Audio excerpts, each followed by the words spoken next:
Gaslighting एक गंभीर मनोवैज्ञानिक तकनीक है जिसमें कोई व्यक्ति दूसरी के अनुभवों और वास्तविकता को संदिग्ध बना देता है।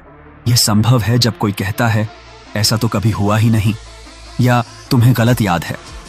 इस प्रकार के व्यवहार का मुख्य उद्देश्य सामने वाले को भ्रमित करना और उनके आत्मविश्वास को तोड़ना होता है। यह मुख्य रूप से जहरीले रिश्तों में देखा जाता है, जहां एक व्यक्ति दूसरे का मानसिक और भावनात्मक शोषण करता है।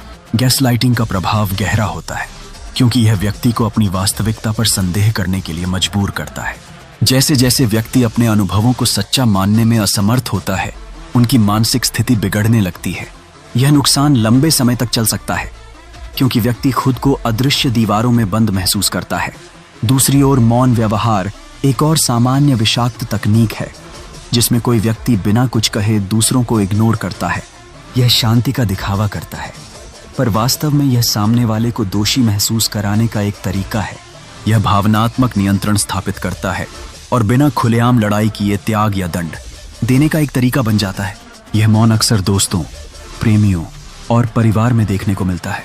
इसे गुनगुनाना भी कहा जाता है, जिसमें कोई भी संवाद नहीं होता परंतु भावनाएं गहरी होती हैं। इससे व्यक्ति कंफ्यूज और अकेला महसूस करने लगता है क्योंकि सामने वाला व्यक्ति उनकी भावनाओं की उपेक्षा कर रहा होता है। इसी प्रकार पीड़ित बनने की प्रवृत्ति भी एक और विषाक्त व्यवहार है। इसमें कोई व्यक्ति अपनी गलतियों को छुपाते हुए खुद को एक पीड़ित के रूप में प्रस्तुत करता है। यह एक चतुर तरीके से सहानुभूति प्राप्त करने का प्रयास होता है जिससे वह अपने कर्तव्यों से बच सकता है। यह आवश्यकता दफ्तर की राजनीति और व्यक्तिगत झगड़ों में प्रचलित है।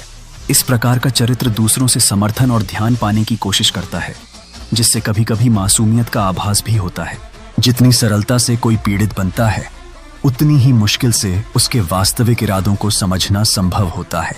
इन विषाक्त व्यवहारों को पहचानना और उनसे बचना बेहद आवश्यक है। यह केवल व्यक्ति की मानसिक स्थिति को प्रभावित नहीं करता, बल्कि उनके संबंधों पर भी गहरा असर डालता है। यदि आप कभी इन व्यवहारों का सामना करते हैं, तो यह आवश्यक है कि आप अपनी सीमाओं को निर्धारित करें और